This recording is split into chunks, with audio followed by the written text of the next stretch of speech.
Welcome to another episode of Preparing for the Unexpected. I'm your host, Alex Fullick, and as always, we like to talk about things related to crisis management, resilience, business continuity, COVID, well-being, anything that can help you, your organization, or your community prepare for, respond to, and overcome adverse situations. If you'd like to be a guest on the show, please feel free. You can find me on LinkedIn. I am the only Alex Fullick there. I'm really easy to find, and I do respond to everything I get.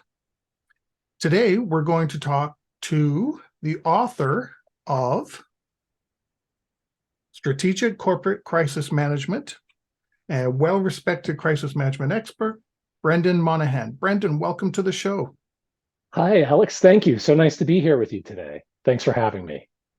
Pleasure to have you, and congratulations on the book.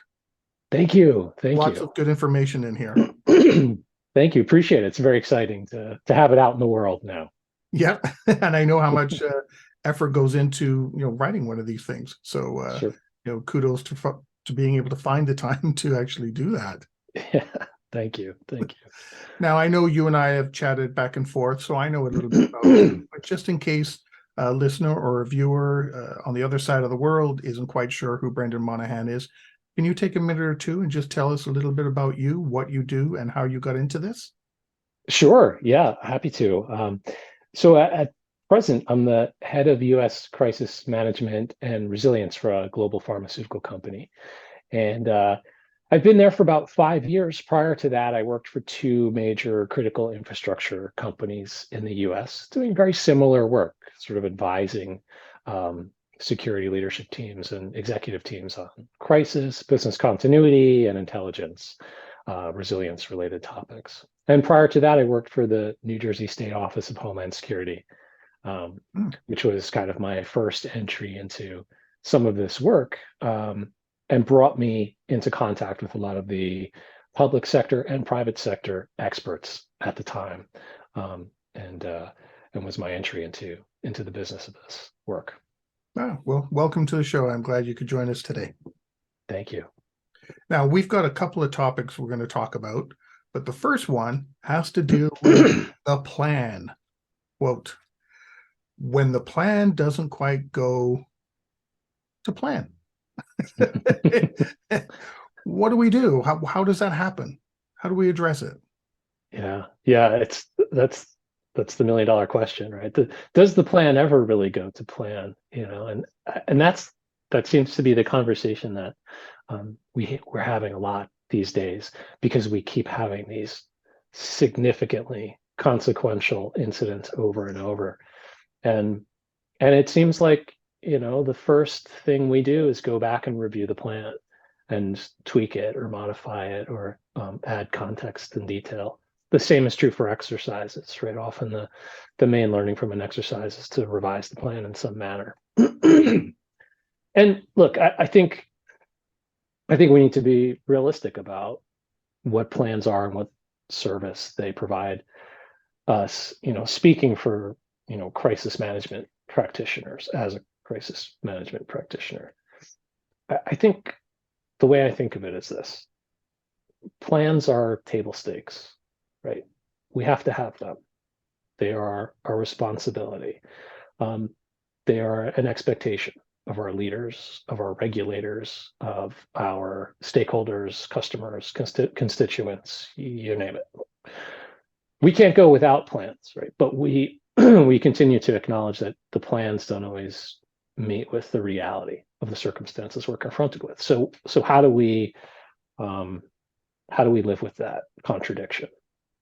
And I think part of the coming to terms with that is that the plans give us the ability to earn the right to do the work that delivers the most value when the unexpected happens, which is to guide our leaders and our stakeholders to good decisions that they make for themselves.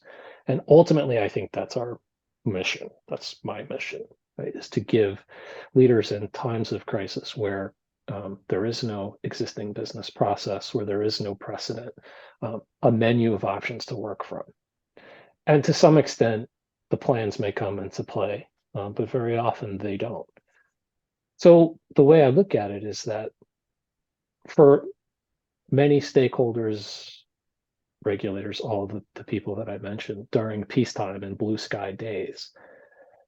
The planning process serves a certain purpose, right? But when things happen, the planning process will have served a different one, right? Which is to have provided some level of readiness by virtue of going through all of that activity among the people that participated, which pays off, if that makes sense. Mhm. So by going through a planning process, we've identified willing partners, we've found some gaps, we've gained a greater understanding about the way in which our organization works.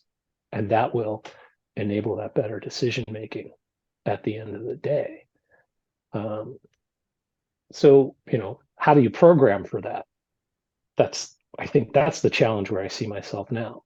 And many of the people that I talk to is how do we acknowledge that we need the plans, they need to be good, but they have their limits. How do we deal with the fact that we can be hindered by multiple situations, and the plan as it is may be good in one of those situations, but it's not perfect for another one?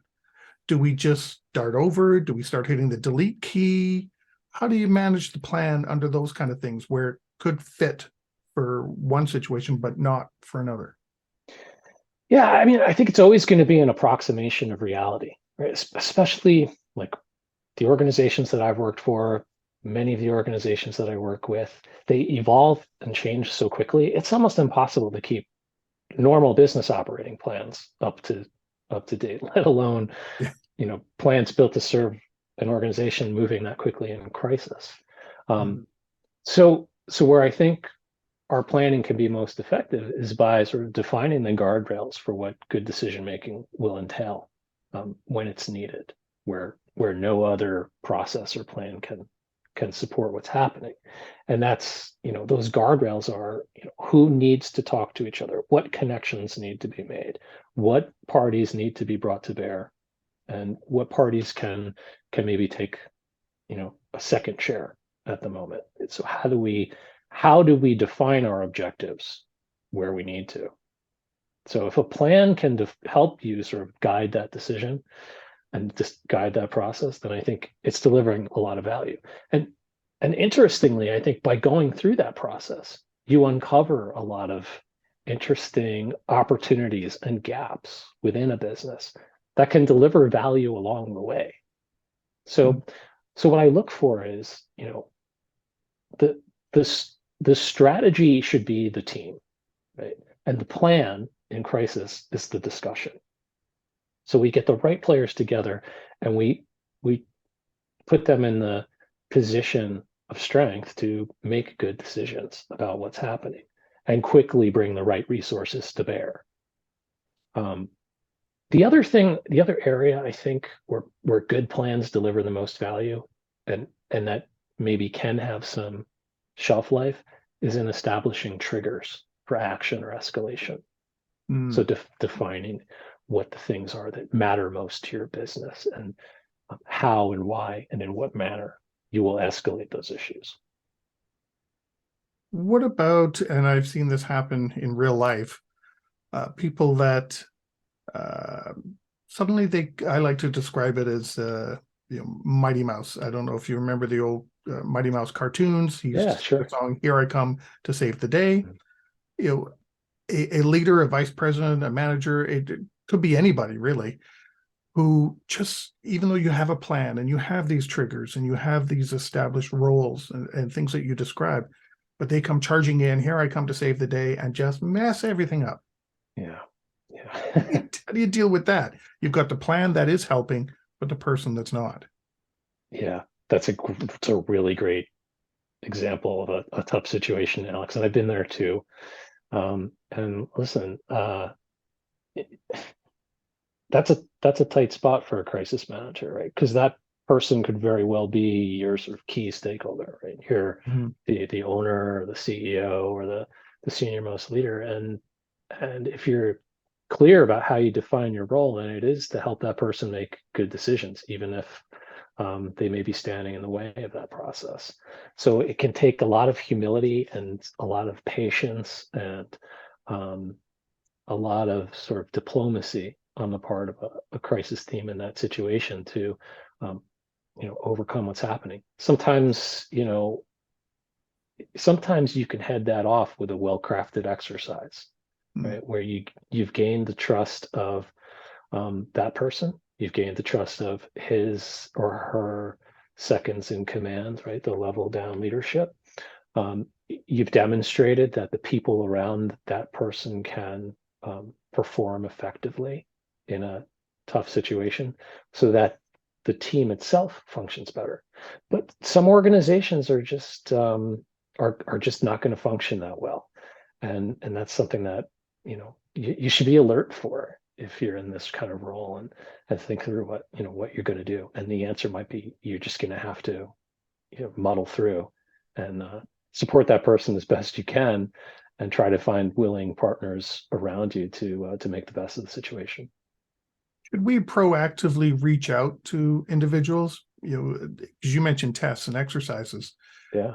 Sometimes you have, let's say, a vice president that you need to be there, and she can't make it, so she designates somebody else. And then later on, she comes in, and tries to save the day, but because of not being involved, you end up with the situation that I mentioned earlier. So should we proactively reach out to people in potential decision-making roles to say, hey, I need you to be a part of this, and this is why? Absolutely. Yeah, I think that's a great step to take, right? So that they understand the process that you have. Every organization's process will be a little different. They should have an understanding of how it works, what it's capable of, what it's not capable of, sort of pull back the curtain a little bit so that they have an understanding and gain the trust and confidence needed to function as part of that team, and not necessarily as the commander of it, if that's not their role. What about assumptions? Sometimes and you probably have run across this too, is that plans get built and even exercised based on assumptions. Um, and they seem to crop up all over the place. And yet, when you look at the plan, there's only 4 or 5 listed. So how do we deal with assumptions that sometimes make their way into these plans that we're unaware of? Yeah, I mean that's another sort of fact about plan inevitability about plans, is that they're always going to be based on some kind of an assumption about what's real. And those assumptions at one point may have been very, very true. They may have been absolute realities, but as the business evolved, even over the course of a few quarters or a year, um, Mhm. those realities may have shifted under the team's feet to become assumptions that may no longer be true. Like one example that comes to mind is an organization that was doing planning on what to do in a sort of massive ransomware attack, or a cyber attack that bricks all of their hardware. And there was often an assumption that there was just like a secret vault filled with extra laptops waiting to be handed out. And that's just not the case most of the time. Yeah. So there's going to need to be a different response in that eventuality. Um, how do we get around that? Well, look, it goes back to the idea that the strategy is the team and the plan is the discussion, right? So when that happens, if the assumption is apparent and is going to be uh, inhibiting progress towards your objectives, that team is going to have to cope with it, right? So that gap is going to be one of your primary objectives. We're going to have to close this particular issue. When you go back to review what happened after, then you can start to look at why was it an assumption, or how was it not captured. But I don't know that the goal should always be to have plans that are so perfect that they Hmm. execute flawlessly. I think that's the hope, but um, the intent should be that the team can function cohesively, decisively, and with urgency when it matters. And there should be some expectation on the part of the senior leadership that there will always be a mismatch between the plan and the reality. That might be a challenge sometimes, though, right? Because no leader wants to be told that or learn that, hey, we have this great plan. We've done all these tests and exercises, and yet we still have gaps. I think there might be a little bit of a mindset change that we have to try and get people to understand. I agree. And that's where it's about, getting the team comfortable talking with each other, right? Getting the team comfortable making decisions, showing them. I think exercises really are effective where you've got to earn the trust of leaders or stakeholders, right? You can show them what it feels like to have a plan fall flat in a safe setting, right?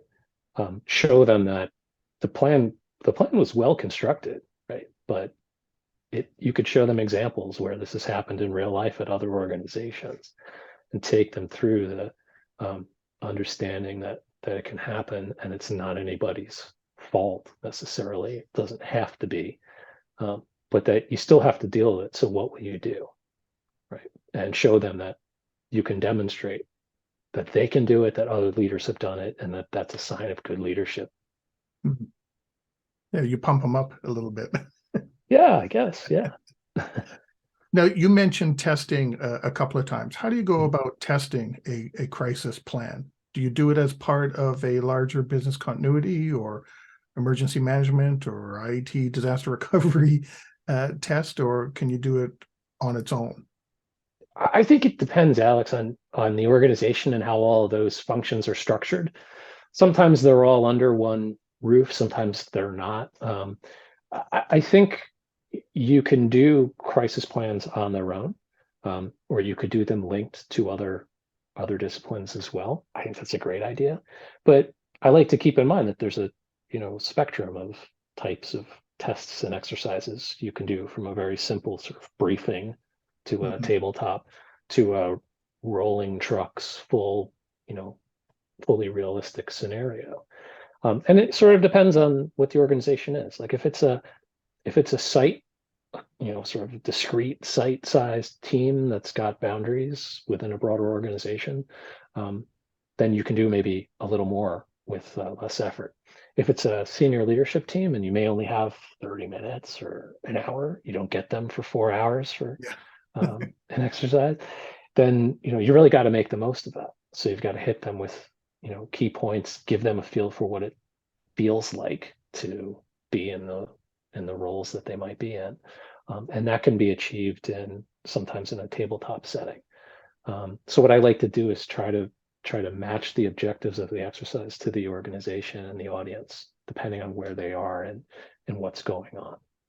Something that will grab their attention so that they suddenly their eyes are open. It's like, oh, yeah. And leadership teams often they often change, and who's on them changes, and what their focus is changes. So sometimes it's good to just come in a couple times a year or once a year and do that. With the teams that are more operational, then you can get a little more into the details, and you might want people to spend 4 hours in a role simulating being the team's communicator, or being the team's sort of operations lead, and really getting exposed to what that feels like. Yeah, and that goes actually for not just the executive team turnover, but really any other team. It's going to happen. So you have to exercise and review. And the nice thing about that viewpoint too is that they might bring in some new perspectives that hadn't been thought of before that could be incorporated into your crisis plan. Yes, absolutely. And those exercises surface so many interesting findings too, independent of the crisis plans and the crisis team. I've been in so many of those exercises where you bring together in one room individuals that don't often interact directly. So one, they get to know each other, right, on a blue sky day, which has tremendous value in itself, right? The engineer sitting next to the lawyer is like, may not happen all the time, but now they know each other. And when the moment comes, I've seen that work great. But they can also uncover efficiencies in everyday business that really pay off, that they might not otherwise have identified. Mm-hmm. So it's just a nice added benefit.